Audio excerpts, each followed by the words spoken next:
प्रथम शैलपुत्री च द्वितीयं ब्रह्मचारिणी तृतीय चंद्रघंटे कुष्मांडे चतुर्थकम पंचम स्कंध माते षष्टम कात्यायनीति च सप्तम काल रात्रि महागौरीति च अष्टम नौम सिद्धिदात्री च नव दुर्गा प्रकृतिता ओम दंत दुर्गाय नमः। जय माता रानी। दोस्तों, आपके अपने चैनल में आपका बहुत बहुत स्वागत है। मां भगवती दुर्गा की कृपा सदैव आप और आपके समस्त परिवार पर बनी रहे। दोस्तों, आज की वीडियो में मैं आपसे बात करने वाली हूं आषाढ़ मास की गुप्त नवरात्रि के विषय में।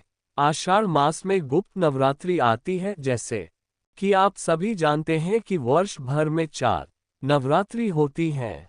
2 गुप्त नवरात्रि और 2 प्रकट नवरात्रि। चैत्र मास की नवरात्रि और आश्विन मास की नवरात्रि को प्रकट नवरात्रि कहते हैं, जिसे सभी लोग जानते हैं। लेकिन गुप्त नवरात्रि माघ मास में, मतलब माघ मास के शुक्ल पक्ष में और आषाढ़ मास के शुक्ल पक्ष में, ये 2 नवरात्रि जो आती हैं, इनको हम गुप्त नवरात्रि कहते हैं और इनके विषय में बहुत ज्यादा लोगों को जानकारी नहीं होती है।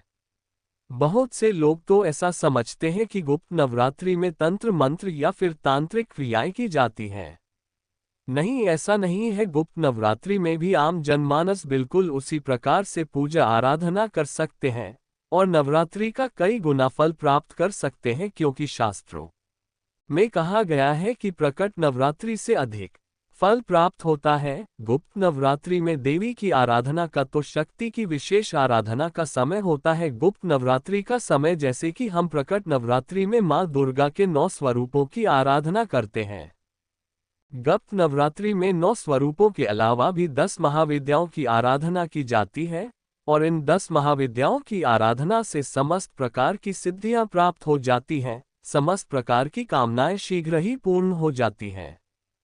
ऐसा कहा जाता है कि अगर आप पूरी नवरात्रि में श्रद्धा पूर्वक मां की आराधना कर लेते हैं तो नवरात्रि समाप्त होते होते आपकी कामना पूर्ण हो जाती है। लेकिन एक ही शर्त है इस नवरात्रि की कि आप अपनी कामना को गुप्त रखिए। आप जिस भी मनोकामना से पूजा आराधना करते हैं, जो भी मंत्र जप करते हैं, जिस भी विधि से मां की आराधना कर रहे हैं, बस वह आपको किसी को बताना नहीं होता। बिल्कुल शांत मन से और एकाग्र मन से मां की आराधना करनी चाहिए। मां की पूजा आराधना शांत मन से करने से, एकाग्र मन से करने से और गुप्त रूप से करने से सभी प्रकार की सिद्धियां आपको प्राप्त हो सकती हैं। कोई मंत्र सिद्ध करना चाहते हैं, यंत्र सिद्ध करना चाहते हैं, तंत्र मंत्र में रुचि है आपकी, या फिर सात्विक आराधना करना चाहते हैं, सिर्फ अपने जीवन में सुख समृद्धि पाना चाहते हैं, सफलता पाना चाहते हैं, संतान की कामना है, धन की कामना है, या फिर विवाह की कामना है, कोई भी कामना पूर्ण करना चाहते हैं, तो बिल्कुल सात्विक तरीके से भी आप पूजा आराधना कर सकते हैं। वह सारी विधि मैं आपको आने वाली वीडियो में बताऊंगी। लेकिन अभी हम बात करेंगे कि गुप्त नवरात्रि कब से प्रारंभ हो रही है, कब समाप्त हो रही है और कौन से दिन हमें किस देवी की आराधना करनी है।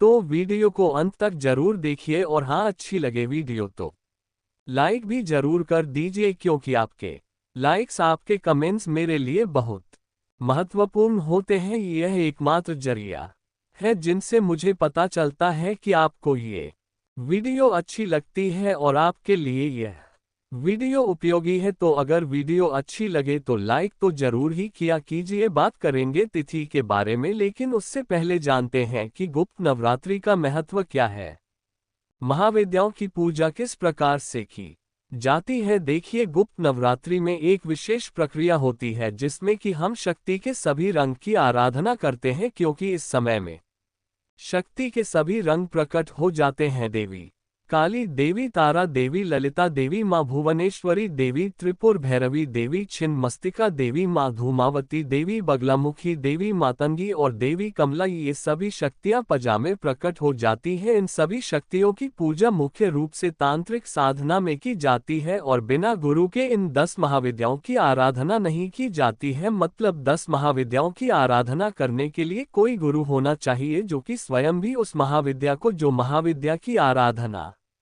आप करना चाहते हैं, उस महाविद्या की शक्ति उसे प्राप्त हो, पारंगत हो, विद्वान हो। ऐसा कोई गुरु चाहिए जो कि आपको 10 महाविद्याओं की पूजा बता सके, लेकिन ये सभी नियम उन लोगों के लिए हैं जो कि कोई विशेष सिद्धि प्राप्त करना चाहते हैं या किसी महाविद्या की विशेष रूप से आराधना करके उन्हें प्रसन्न करना चाहते हैं। ठीक है, लेकिन अगर साधारण जनमानस आराधना करना चाहे इन 10 महाविद्याओं की, तो बिल्कुल सात्विक रूप से भी, शुद्ध मन से बिल्कुल सात्विक रूप से 10 महाविद्याओं की आराधना की जा सकती है। जैसे कि प्रतिदिन हम नवरात्रि के प्रकट नवरात्रि के 9 दिनों में माँ दुर्गा के 9 स्वरूपों की आराधना करते हैं, पूजा करते हैं, उसी प्रकार से 10 महाविद्याओं की भी आराधना बिना किसी तामझाम के बिल्कुल आसान विधि से कर सकते हैं। वह मैं आपको आगे वीडियो में शेयर करूंगी। आप लोग बस चैनल से जुड़े रहिए, क्योंकि 10 महाविद्या के जो 10 रूप हैं, 10 स्वरूप हैं माँ के, वह प्रत्येक रूप अपने आप में पूर्ण है। इसमें ब्रह्मांड की कार्य प्रणाली, उसके भीतर छिपे रहस्य शामिल है। महाविद्या सभी जीवित प्राणियों का पालन करती है और इसलिए इन महाविद्याओं को तांत्रिक साधना में बहुत शक्तिशाली माना गया है। अब साधारणतया देखा जाए तो पूजा की विधि बिल्कुल वही होती है जो कि हम प्रकट नवरात्रि में माँ की आराधना करते हैं। जैसे कि गुप्त नवरात्रि में भी देवी की पूजा करने के लिए आपको सूर्योदय से पहले उठना है, स्नान आदि करके शुभ मुहूर्त का ध्यान रखते हुए पवित्र स्थान पर देवी की मूर्ति या चित्र को एक चौकी पर लाल रंग का कपड़ा बिछाकर स्थापित कर लीजिए और गंगाजल इत्यादि छिड़क कर उस स्थान को पवित्र करके और माँ की आराधना प्रारंभ कर दी जाती है। और गुप्त नवरात्रि में जो आराधना की जाती है, इसमें आप चाहे तो जब भी बो सकते हैं, अखंड दीप भी जला सकते हैं, कलश की स्थापना भी कर सकते हैं, लेकिन गुप्त रूप से मतलब जब आप पूजा आराधना करें किसी को पता ना चले। तो इसलिए कहा जाता है कि प्रयास करें कि अगर आप पूजा स्थल जो बना रहे हैं वो किसी ऐसी स्थान पर हो, मतलब घर में किसी ऐसे स्थान पर हो जहां पर आते जाते हर किसी की दृष्टि ना पड़े, या फिर आप बिल्कुल गुप्त रूप से बिल्कुल सुबह शाम पूजा करते हुए और साधारण विधि से आप माँ की पूजा कीजिए और मंत्रों का जप अधिक से अधिक कीजिए, क्योंकि यह जो नवरात्रि होती है मंत्र सिद्धि के लिए अत्यंत श्रेष्ठ मानी जाती है। तो जो भी आपकी कामना हो उस कामना के अनुसार आप मंत्रों का जप कर सकते हैं। जैसे कि आप सुबह और शाम दीप जलाकर बैठकर और माँ के पास, माँ के सामने अपनी प्रार्थना करके, अपने मन की कामना करके मंत्रों का जप कर सकते हैं। इसमें जरूरी नहीं है कि आप अखंड दीपक प्रज्वलित करें या फिर कलश की स्थापना करें, ये पूरी तरह से आपकी अपनी इच्छा पर निर्भर करता है। आप बिल्कुल साधारण विधि से पूजा कर सकते हैं जो कि बिल्कुल गुप्त रहकर और सभी प्रकार की कामनाओं की सिद्धि करने वाला होता है। और जो भक्त 10 महाविद्याओं की आराधना नहीं करना चाहते हैं, वह माँ दुर्गा के 9 स्वरूपों की, जो कि हम प्रकट नवरात्रि में करते हैं पहले दिन से लेकर 9 दिनों तक, उसी प्रकार से माँ दुर्गा के 9 स्वरूपों की आराधना इस नवरात्रि में भी हम कर सकते हैं, बिल्कुल शुद्ध रूप से सात्विक विधि से। अब बात करें कि आषाढ़ मास की नवरात्रि कब से प्रारंभ हो रही है, कब समाप्त हो रही है, तो देखिए 6 जुलाई को गुप्त नवरात्रि का प्रारंभ होगा और 6 जुलाई को शनिवार है, तो शनिवार से नवरात्रि प्रारंभ हो रही है और 15 जुलाई यानी कि सोमवार को समाप्त होगी। यानी कि इस बार गुप्त नवरात्रि 9 दिन की नहीं बल्कि 10 दिनों की होगी, और ऐसा चतुर्थी तिथि की वृद्धि होने के कारण हो रहा है, तो 10 दिनों की नवरात्रि होगी। यानी कि 10 महाविद्याओं की पूजा हर रोज आप एक एक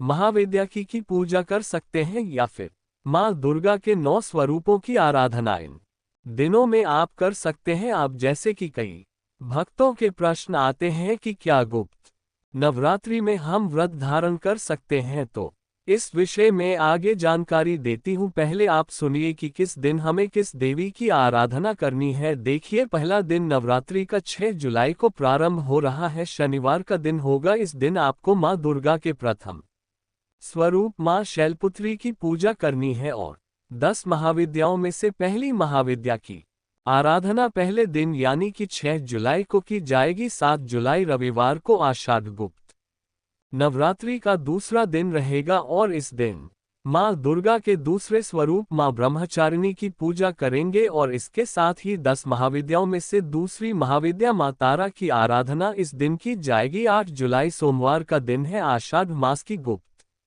नवरात्रि का तीसरा दिन माँ दुर्गा के तीसरे स्वरूप माँ चंद्रघंटा की पूजा करेंगे और 10 महाविद्याओं में से तीसरी महाविद्या की आराधना नवरात्रि के तीसरे दिन की जाएगी।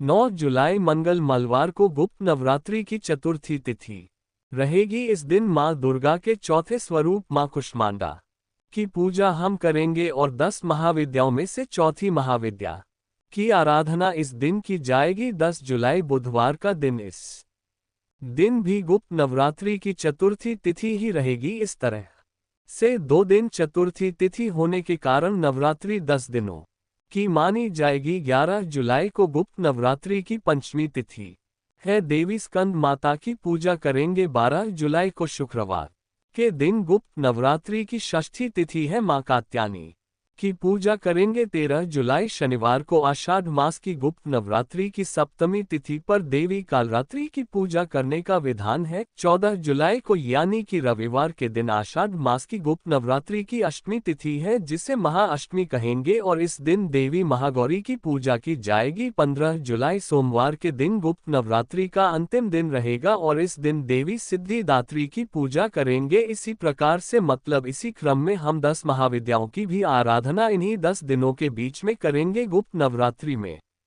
प्रतिदिन की पूजा विधि की वीडियो आपको एक दिन पहले ही मिल जाएगी। सभी महाविद्याओं की कथा, उनकी पूजा विधि, मंत्र, ये सभी चीजें आपको बिल्कुल सही समय पर प्राप्त होंगी।